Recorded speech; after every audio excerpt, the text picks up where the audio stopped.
All right, so I'm hoping that everybody else can hear and see myself and Jade. As I hope you know, I'm Howard Elgot. I'm a senior member of Chambers, and Jade is an up and coming member of Chambers. This seminar is basically about some of the interesting problems that were thrown up by a case that I did in the High Court in October, judgment at the end of November, called HTR and Nottingham University Hospitals NHS Trust, which was very successful from our point of view. So I appeared for the claimant in that case. And I'm going to let Jade talk about the facts of the case and some of the interesting law in the substantive case, which is basically the GESTMIN line of authorities that deals with how to approach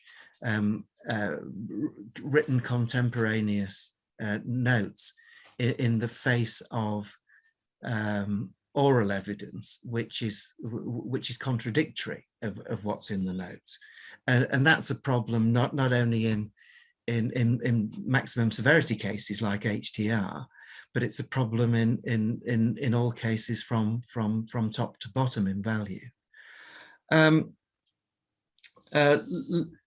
Jade is going to deal with that first, and then I'm going to deal with questions arising out of our successful application for an anonymity order, which was not as straightforward as it might have been, and also our unsuccessful application for indemnity costs over and above the indemnity costs we were entitled to, because we managed to beat our own Part 36 offer. So, as I've said, Jade is a junior member of Chambers, specialising in clinical negligence and personal injury work, and also does Court of Protection work as well. She's previously worked at 2 top-ranked national law firms in their clinical negligence department, and so has a wealth of experience of clinical negligence work beyond the years of her call. Finally, she does inquest work on behalf of families and other interested parties. So after that, I'll ask Jade to give her talk. Thanks, Howard. Now, for my part of the talk, as Howard's already mentioned, I'm going to discuss Mr. Justice Cotter's approach to the historic factual evidence in the case of HTR. But before I dive into that, it's important that I go through the background to HTR. Now, the fundamental dispute of fact in this case was whether at an antenatal appointment 4 days prior to the claimant's birth, LJR, the claimant's mother, whether she'd mentioned she was experiencing reduced fetal movement. Now, it was agreed that on the 6th of October, LJR did attend an antenatal appointment at the defendant's clinic, where she was seen by Dr. Salmon due to concerns that the baby was in breech position. LJR's case was that she'd made a very clear report to Dr. Salmon that she'd been experiencing these reduced movements, and it was sufficient enough to cause her concern. And she said that after she'd raised that concern, Dr. Salmon had performed an ultrasound and had confirmed that all appeared well with the baby. Baby didn't appear to be in breech position, and actually the claimant's head was down and he was ready to be born, and perhaps that explained why she was experiencing these reduced or lack of movements. Now, it wasn't an issue between parties that if LJR did raise that concern, that there was reduced movement, Dr. Salmon should have undertaken further investigations, and the failure to do so was a breach of duty. The defendant's case was that the reduced fetal movements wasn't raised at all during this appointment. And although Dr. Salmon didn't have an independent recollection of the meeting on the 6th of October, which I have to say is unsurprising because the claim wasn't intimated until 8 years after the event, Dr. Salmon was relying on the medical records or absence of the mention of reduced fetal movement. And the defendant argued that in the circumstances where there's been a long passage of time, considerable reliance ought to be placed on the contemporaneous medical records as opposed to the mother's recollection.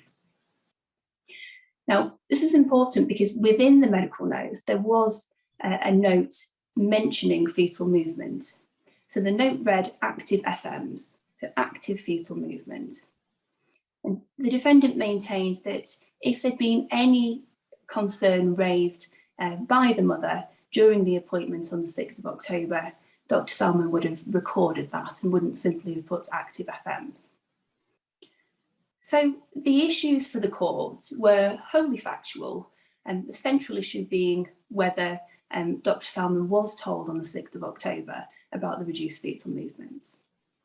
But a secondary issue that arose was whether Dr. Salmon was the person who carried out the ultrasound. It was accepted that an ultrasound did take place that day because there was concerns that the baby was in breech position. But the defendant's case was that that wasn't Dr. Salmon that carried it out. Now, as LJR was adamant that it was Dr. Salmon that undertook the ultrasound, this ended up being quite crucial to the case because the determination of who carried out the ultrasound would inform the accuracy of LJR's account and her credibility as a witness. Now, at trial, LJR gave oral evidence which was consistent both with the initial statement that she'd made back in 2012 and also her more recent witness statement of January 2021. And she set out that she had a very clear recollection of the appointment, which happened to take place on her wedding anniversary. And she was able to give details such as the clinic was chaotic and that they were running behind that day. She maintained throughout the trial that she'd informed Dr. Salmon of her concerns about reduced fetal movement and that she specifically remembered the ultrasound being carried out by Dr. Salmon.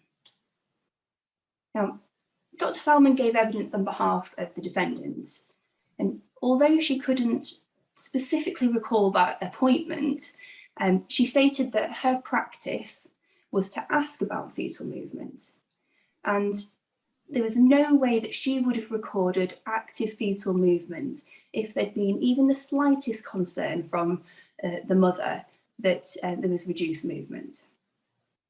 Now, her evidence was also that she was certain she did not perform the ultrasound that day, and that was because she'd not received any training on how to do that. And importantly, within her witness statement, she said, and this is a direct quote from her statement, "To be absolutely clear, whatever the state of my training in October 2004, I was never trained to perform ultrasound scans. I never scanned, I still don't scan."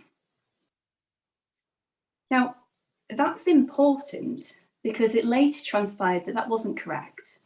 And during Howard's cross-examination of Dr. Salmon, he very skillfully managed to elicit that actually she had some kind of training, albeit informal hands-on training, and she had in fact carried out scans infrequently over 2 or 3 years. So because Dr. Salmon's statement that she never performed scans clearly wasn't correct, Mr. Justice Cotter described that statement as very seriously misleading and noted that her evidence, when not corroborated with the records or the other witnesses, had to be treated with considerable caution. Now, as we know, the claimant was successful. Mr. Justice Cotter did go on to find that Dr. Salmon was told about the reduced fetal movement. And the reason that this case is so notable, aside from the fact that it's the biggest and probably the most successful contested liability trial in Clonag in recent years, is Mr. Justice Cotter's comprehensive and very useful summary of the key cases where there's a fundamental dispute of fact between witness recollection and the contemporaneous medical records. So to start, he made some general observations about the accuracy of witness recollection. And there's been a considerable body of authority in relation to this, but he made specific reference to the GESTMIN case. And GESTMIN wasn't actually a clinical negligence case. It was a commercial case where there was a vast ream of contemporaneous documents to consider alongside oral witness evidence. Now, within the handout, which hopefully you've all received, I have included some relevant paragraphs from GESTMIN for you to take away from today and have a look back at. But in summary, what Mr. Justice Leggett discusses is that memories are fluid and malleable and are constantly being rewritten whenever they're retrieved. And I'm sure that's something that we've all come across and we're all conscious of in practice, that when talking to clients, memories change or are affected by other evidence, particularly where litigation is continuing over a number of years. So the principles set out by Mr. Justice Leggett in GESTMIN are a reminder of the need to approach witness recollection with caution. And in paragraph 22, he went as far to say that the best approach for a judge to adopt is to place little, if any, reliance on witnesses' recollection of what was said, and to base any factual findings on inference drawn from documentary evidence and known or probable facts. So this is essentially what Mr. Justice Cotter did in HTR. He agreed that the best approach in this kind of factual dispute was to take a step back and identify what he referred to as the foundation stones of the case. And he started by setting out the known facts, or the facts that he was satisfied of to a very high degree. And he set the foundation and started building from there, putting together the jigsaw puzzle that was the evidence.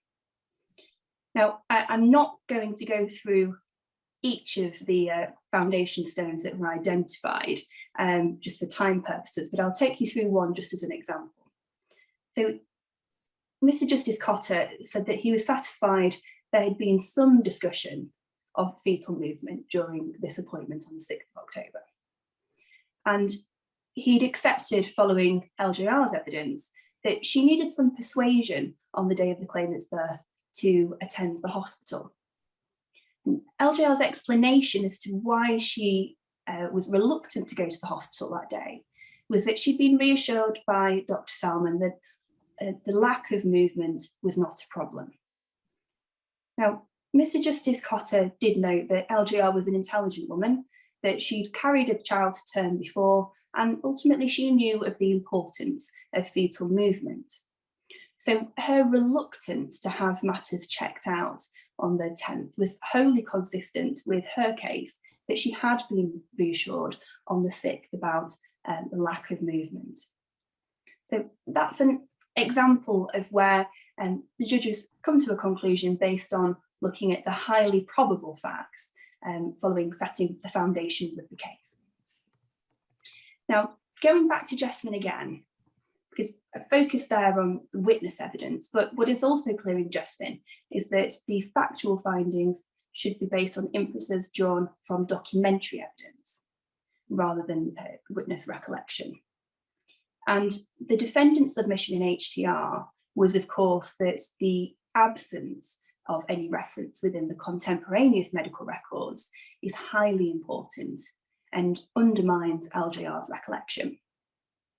So, taking into account GESTMIN, it seems that the defendant's submission is quite a strong submission. Surely considerable weight ought to be applied, ought to be placed on the documentary evidence rather than unreliable witness recollection. And that goes back to the need to identify the known or probable facts. The contemporaneous medical evidence is by its nature likely to be reliable. And this was a point that was considered by Lord Justice Tomlinson in the case of Sinclair and East Lancashire hospitals. And it was accepted that a contemporaneous record that a doctor is duty bound to make needs careful consideration because it is likely to be reliable. But what was also made very clear in Sinclair is that that isn't the be all and end all. Just because there's a contemporaneous record does not automatically mean that it's accurate. And that record needs to be judged alongside the other evidence in the case. Now, this was further commented on in the case of HXC and Hind Craze, and Mr. Justice Cotter included a quote within his judgment, which is also set out within the handout, that basically says that the starting point is that contemporaneous entries by medical professionals are likely to be correct, but that should be no more than a starting point. So if we go back again to the defendant's submission in HTR, the absence of reference to reduced fetal movement undermined the claimant's case. Mr. Justice Cotter dealt with that, first of all, by noting that the record that there was active fetal movement on the 6th of October was not of itself contradictory to the expression of concern about reduced fetal movement. So although the contemporaneous records are usually of great importance, that note didn't really provide much assistance to the central issue of fact, because there was a difference there between active and reduced.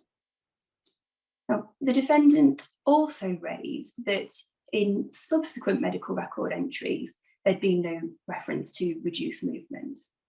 And it had been said that if the LJR had been asked about her symptoms, it's likely that she would have given an explanation or a recollection that she'd experienced reduced movements on the 6th.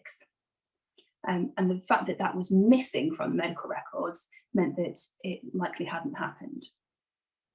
Now, in dealing with this point, Mr. Justice Cotter made reference to the case of Ismail and Joyce, which was a High Court case heard by His Honour Judge Friedman, who I should probably mention, Judge Friedman is used to be a member of Park Lane Plowden until his judicial appointment. But Mr. Justice Cotter noted that His Honour Judge Friedman's observations in Ismail had been correct, that it's human nature that patients don't always give precisely the same account of their symptoms to every doctor they come in contact with. And also that a patient is likely to emphasise or stress symptoms which are troubling them the most at that particular time. So it wasn't surprising that LJR didn't repeat the concerns about reduced fetal movement, as she'd already been reassured that that wasn't a problem. So despite the absence of references to reduced fetal movement, Mr. Justice Cotter was satisfied that the records weren't inconsistent with JLR's account. Now, another case that I want to go through, and then I'll hand you over to Howard, is the case of Pomfrey and Secretary of State for Health and North Bristol NHS Trust. And in that case, the way that witness evidence is broken down was examined. So it was said that when evaluating witness evidence, it needs to be looked at in its component parts. And if one part of the evidence is incorrect, that may mean, not necessarily does mean, but may mean that the rest of the evidence is unreliable. Now, as I set out at the start, in HTR, Dr. Salmon had said in no uncertain terms that she didn't carry out ultrasound scans. And she also didn't have any specific recollection of the appointment, but was reliant on the medical records and what her usual practice was. So keeping that in mind, the following quote from Pomfrey is quite important. And in Pomfrey it was said, when a witness is asked to recall an event that took place some time ago within the context of criticism, people often take an initial stance that they cannot have been at fault. All the more so if the act in question was in terms of their ordinary lives and was unmemorable.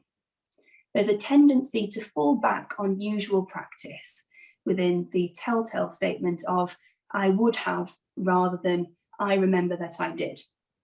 And that seemed to be the case for Dr. Salmon. She couldn't recall what was said that day to her. She was relying on the medical notes and also her general practice. Now, her evidence on whether she'd performed ultrasound scans had been misleading and had already led the judge to treat her evidence with caution. But in addition to this, Mr. Justice Cotton noted that Dr. Salmon had 14 years in practice as a doctor, which had intervened between the trial and the event in question. And during those 14 years, there'd been a shift in focus amongst practitioners on reduced fetal movements. So in light of that, Mr. Justice Cotter did prefer the claimant's evidence over Dr. Salmon's. And again, I think this point just emphasises that when you're seeking to challenge the reliability of contemporaneous medical records, an assessment of the surrounding context is needed.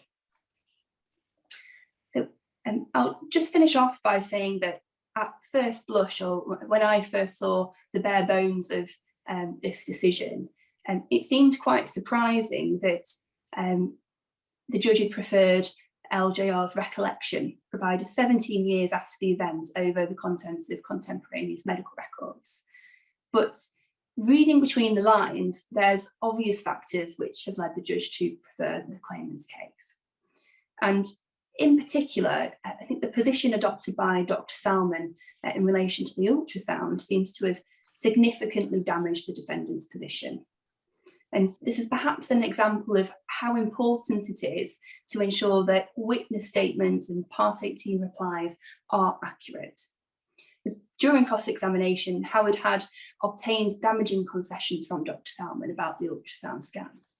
And the phrase "I never scanned" or "I don't scan" appears to have been careless and potentially very costly for the defendant. That's everything that I wanted to go through. So I'll hand you over to Howard for the meatier part of the talk. Oh, thanks very much, Jade.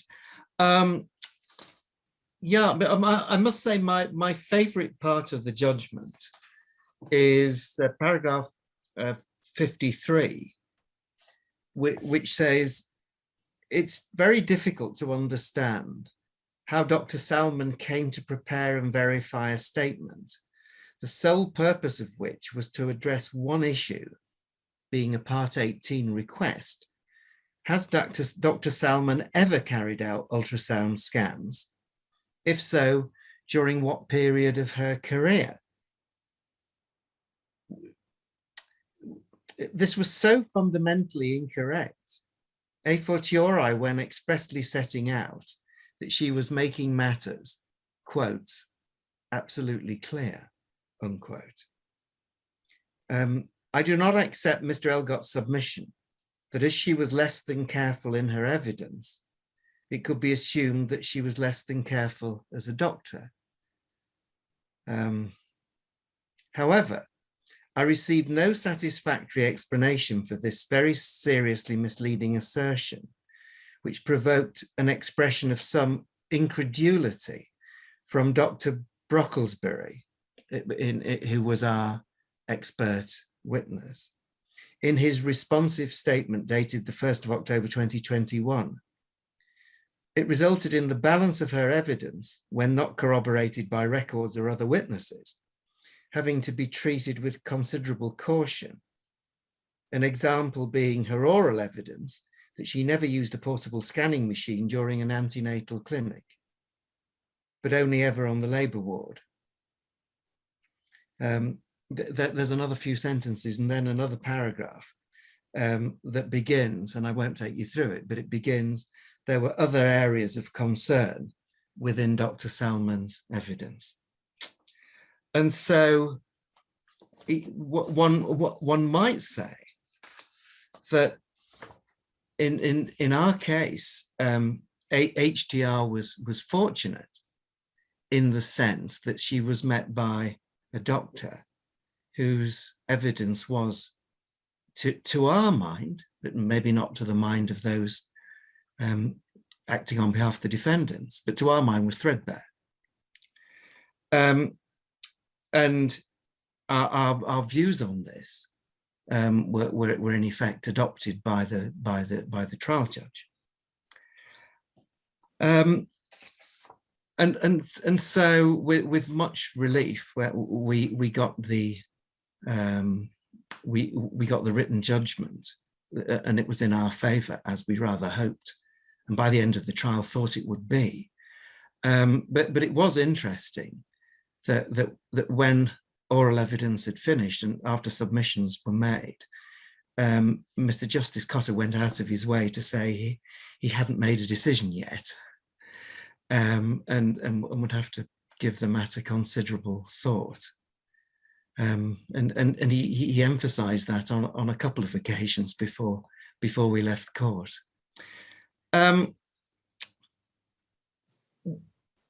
Obviously, the GESTMIN line of authorities is very important, as I've already said, and as Jade has outlined it in her excellent talk.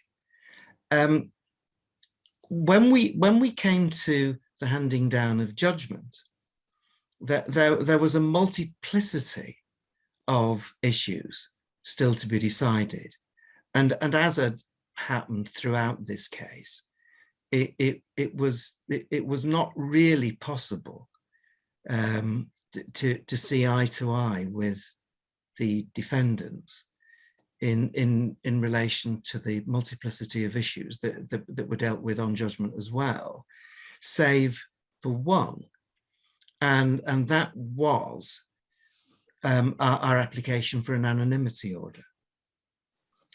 And so I think it's very important for members of the profession on both sides to get to grips with anonymity orders, because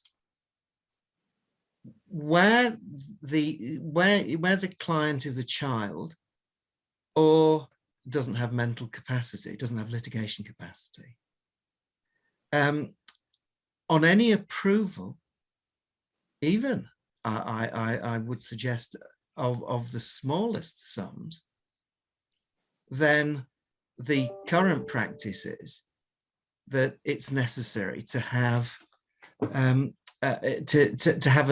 anonymity order, and that's because although applications for approvals in children cases are done in front of district judges, and they tend to be done in private, they're not actually in private. They are really public hearings, and public hearings can be reported, and the names and or addresses of the children and the parents can be publicised. Now, usually they're not, of course, because almost invariably there's no press. But as a matter of fact, the law is reasonably clear that there is an entitlement to an anonymity order unless otherwise ordered. And the case I refer to in the handout is the very seminal but a very important case of X against Dartford and Gravesham NHS Trust, 2015, which is a decision of the Court of Appeal. And really everybody ought to go away and read it, particularly if you're not familiar with this area. No separate application has to be made, the issue simply brought up in the draft order before the court, as happened in our case, and happened in another case, which is on Lexis, called X against Basil and Thurrock, etc. NHS Trust, which is a very recent case that, where the judge was Mark Gargan, who sits on Teesside. But in that case, he was sitting as a Deputy High Court judge in London. And what we had in HTR was actually something different and not dealt with in the case of X against Dartford. Because X against Dartford only applies, if you read it, to approval hearings. And part of the rationale for anonymity orders in approval hearings is that children and people without litigation capacity are put at a disadvantage if they want to settle a claim, because their settlement has to go before a court. So on the one hand, it's advantageous for a court to make sure that the claim isn't being undersettled, and disadvantageous that their settlement might get publicity, whereas other people's settlements and the sort of quantum, such as, for instance, Prince Andrew's, has publicity. Of course, our system works a bit differently to the American system.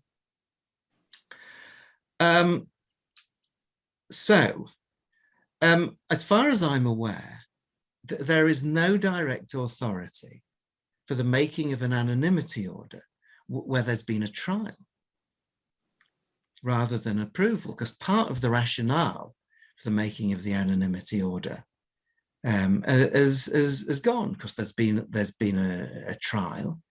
The trial was open to the public. In our case, as in most similar cases, the application for the anonymity order was at the end. I suppose perhaps the application for an anonymity order ought to have been at the start. That again, there's no authority on this. But these anonymity orders do seem to be routinely made after trials. 20 years ago, and sometimes they just happen. 20 years ago, I was in a fatal accident case, quantum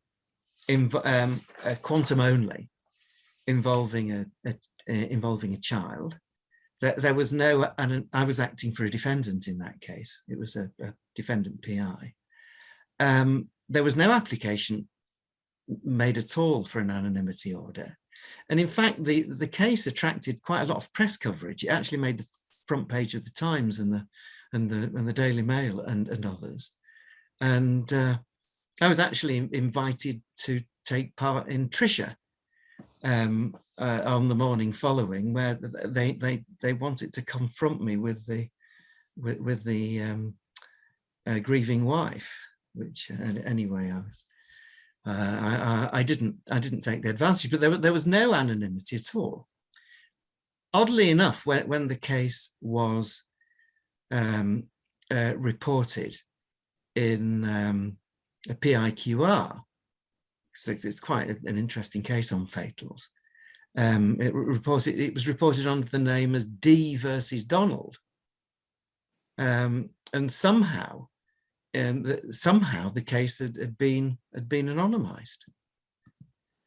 And so if you look at the list of cases, for instance, that Jade has dealt with in her handout and has referred to, you'll see that at least 2 of those cases must have been following contested trials. I mean, I went back and looked at one of them, and it certainly was following a contested trial. And again, there was an anonymization order made. And again, Mr. Justice Cotter, who was in one of those cases, did the same in that case and in our case, but I'm not sure that there is authority for the same. But it's something that just happens. Maybe the press will decide it, or some members of the press will decide it's worth actually challenging in one of the cases, because the press are supposed to be given notice when an application of an anonymity or order is to be made. I mean, this actually takes place in the High Court in London. I mean, the press are always represented at some point, or at least look at the lists and make decisions about it. But anyway, as it is, seeing as in clinical negligence claims, I almost inevitably act for claimants, I'm very happy that it does seem to be quite easy to get these anonymity orders, and defendants tend to take the view that they won't object, that they'll be neutral. The odd thing is about this case is that, as with many things in the case, the defendants objected to our approach and didn't like the draft order that we'd submitted, which was the draft order based on form PF10. And they said they absolutely wouldn't refuse, they absolutely refused to agree to that order in that form. Instead, we had to submit to a draft order that followed the template adopted by Angus McCulloch QC and others, and circulated to PIBA and PMBA. And I have to say, there's nothing wrong with Angus McCulloch's draft per se, but if you actually go onto their Chamber's website, you'll see that it was subject to wider consultation from February 2021, and has still not been formally adopted by the Rules Committee. And that, I mean, there is a bit of a history to this, because I was against Angus McCulloch in a case that that settled just before trial in Newcastle, and Angus and I had an interesting discussion about what the form should be. We both agreed that PF10 was not satisfactory, and Judge Friedman suggested that he and I come back with a draft that was a further and better form, with further and better than the one in PF10, and we did that, and it didn't divert very much from PF10, but it did close some gaps and made the whole thing easier for solicitors to deal with. The problem I've had since then is that the new draft, which is on Angus's website, circulated to PIBA and PMBA, diverges wholesale from PF10, and I'm not sure I particularly wanted to argue the toss in front of a judge, to go through each paragraph and explain why we would defer, why we'd deflected our order from the standard practice form. But in any event, Mr. Justice, we agreed to adopt it, and in front of Mr. Justice Cotter, because frankly, it didn't make any difference to us one way or the other. And Mr. Justice Cotter did adopt it. But it is slightly annoying, I have to say, that currently there is a practice form approved by the courts for use in anonymity orders, that NHS resolution is sometimes, but not normally, I have to say, is sometimes objecting to. And And so there is this current dichotomy between the two forms, one of which is readily available as PF10 and the other one which is harder to find. So anyway, we acceded to the defendant's request. Mr. Justice Cotter approved the form of the order without comment. What is going to happen going forward, heaven knows, but it's as well that everybody knows about it. I'm sure amongst the participants that there are people from the defendant's side, and I'd quite like to know what their views are. From my point of view, that both versions of the form are perfectly good. But I'd like to, I would be quite interested to know whether NHS resolution actually has a view, or whether this was just the view taken by our opponents in Nottingham, because I haven't seen it adopted by NHS resolution in other cases. All right, but maybe we can deal with that with questions for both myself and Jade later. Let me come on to another thing which I think is very important in following trials, which is the issue of indemnity costs. So HTR was awarded indemnity costs from 21 days after our Part 36 offer. There's no defence to that in this case, or in practically any case. But we made an attempt to obtain indemnity costs from an earlier date, and we in our skeleton argument raised two potential dates.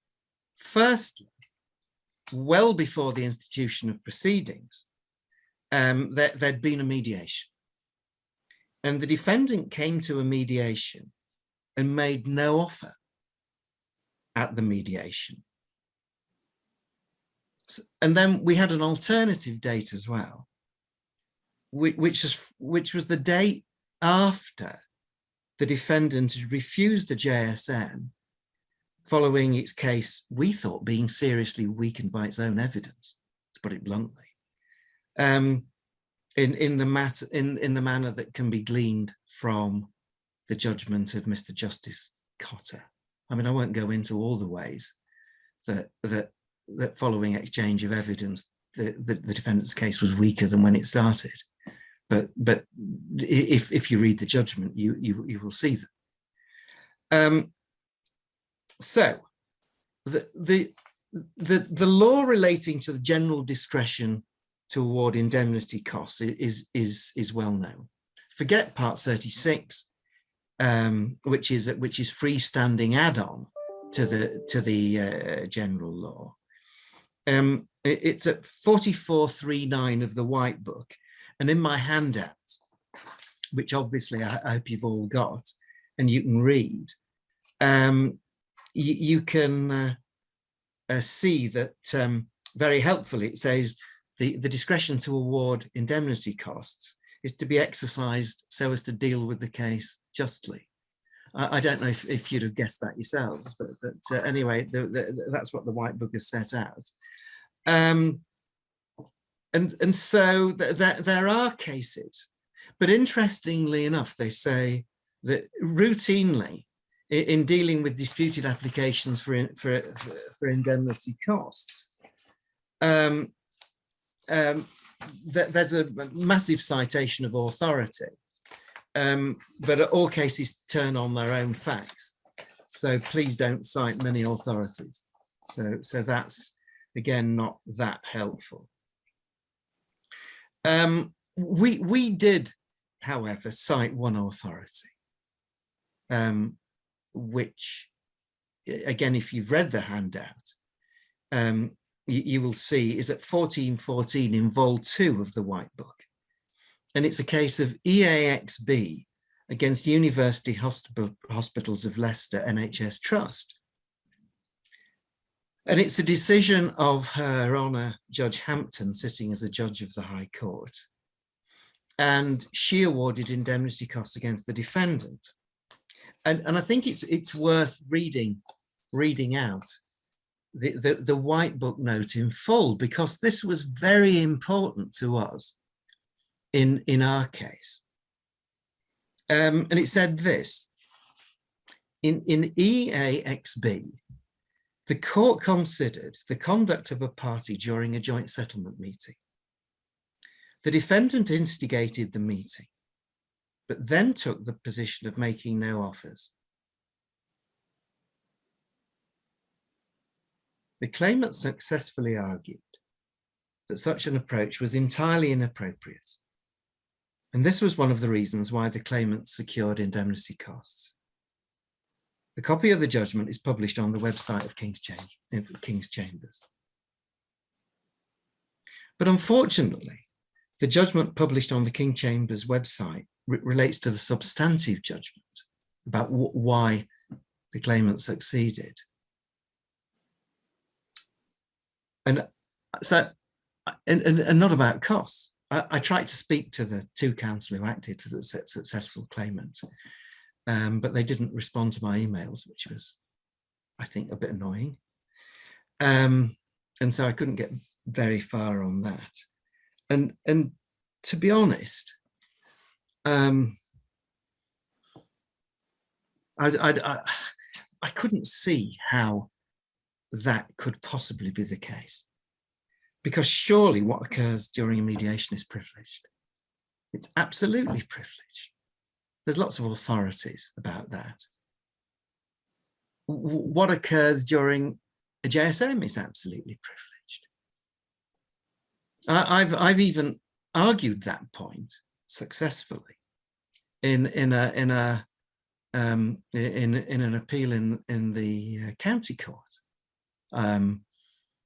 where it was quite complicated. It was quite complicated, but I mean, but basically, whether it's a mediation or it's a JSM, what happens within the room is absolutely privileged.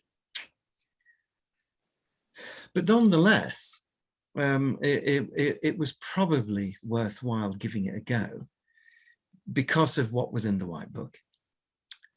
Because of it would have made a big difference to our costs and so on. And certainly, as I've said, if the learned editors of the White Book thought it was worthwhile putting in there, then I think I'd have been negligent not to have a go. It's fair to say, however, that Mr. Justice Cotter was as unimpressed with this as I am. And what I think must have happened is that there must have been other grounds for upon which indemnity costs were ordered in that case. And that seems clear. If you go onto the King's Chambers website, it does seem that there were other reasons that would have been good reasons to make orders for indemnity costs aside from that. But so anyway, there we have it. I mean, interestingly enough, again, I wouldn't be able to tell you what happened at the mediation, the fact that the defendants made no offer, because that would be absolutely privileged and I wouldn't be entitled to tell you. But however, because this was canvassed and argued in open court and there was no objection from the defendant to canvass it, to our canvassing it in open court, it's now on the court record, and at least that part of it is no longer privileged.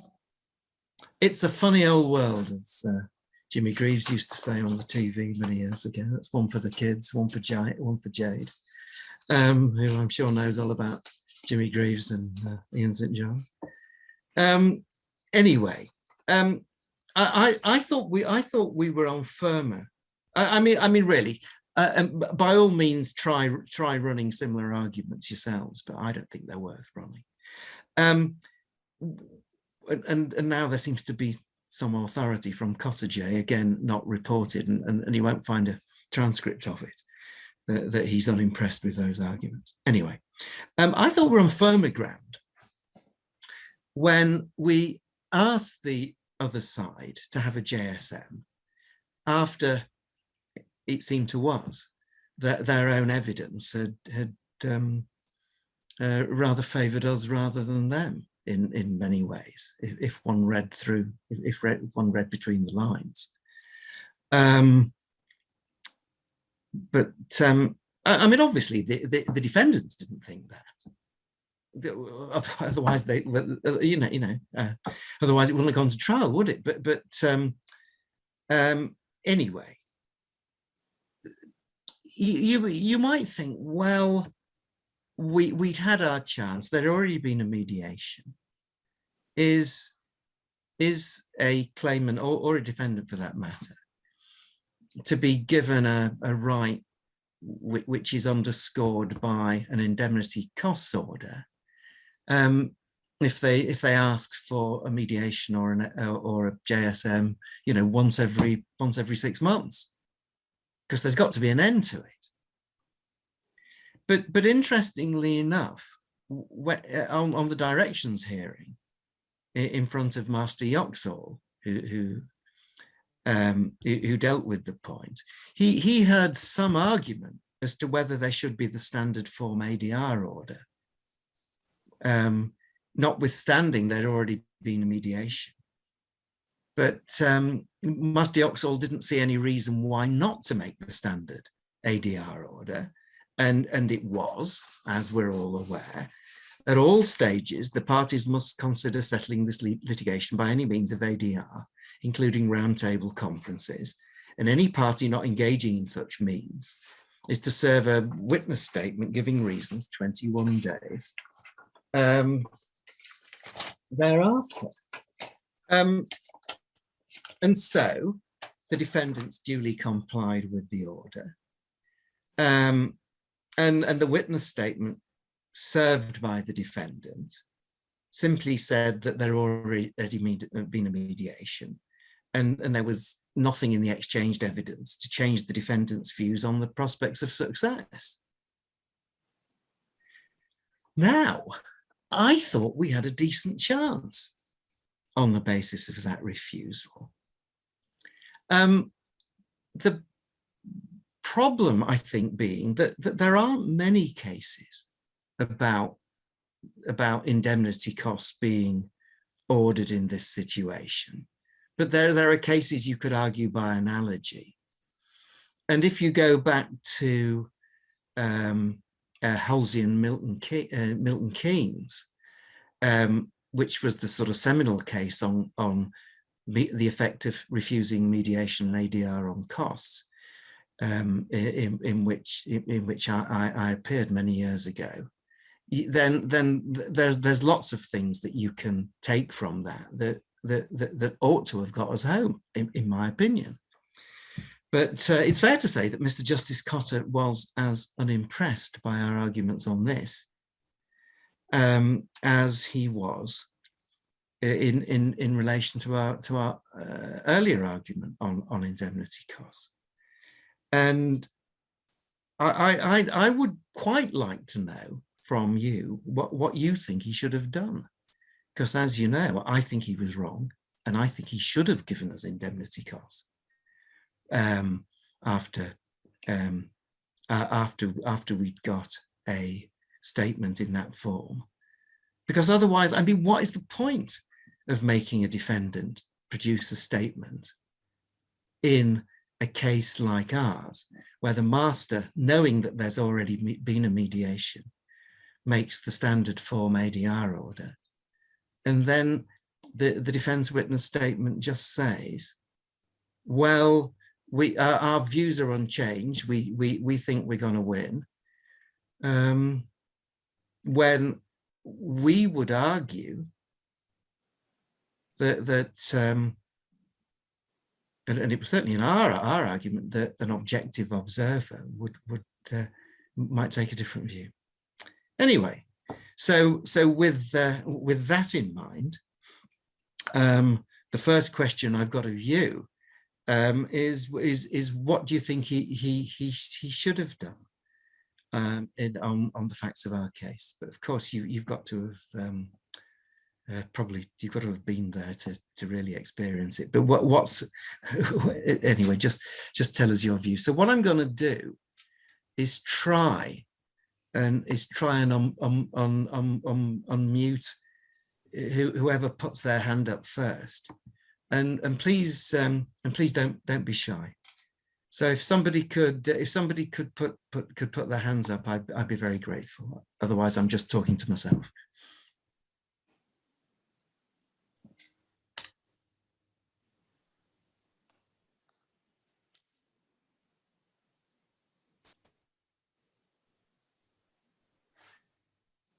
Anyway, I can't see that anybody's put their hands up. But that could be because of the technology. Or should I ask Jade to tell us her view first, and then maybe somebody can come in? Yes, sure. I agree with you, Howard. I don't really see the point in the defendant providing that statement. So I don't really have anything to add to your point of view. I'm just wondering whether anybody has an opposing point of view. It might be interesting to have a discussion. I mean, particularly if there's somebody here with experience of acting for defendants. What I mean, because the defendant's argument, as I recall it, was simply that the service of all the evidence hadn't changed the balance one way or the other. Anyway, well, all right. Well, if nobody's if nobody wants to contribute to that, then does anybody have any other questions? Again, if they could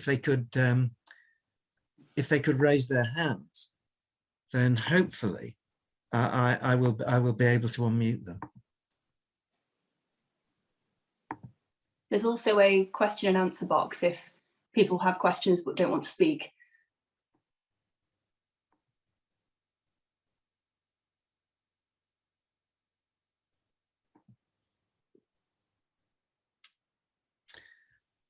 Oh well.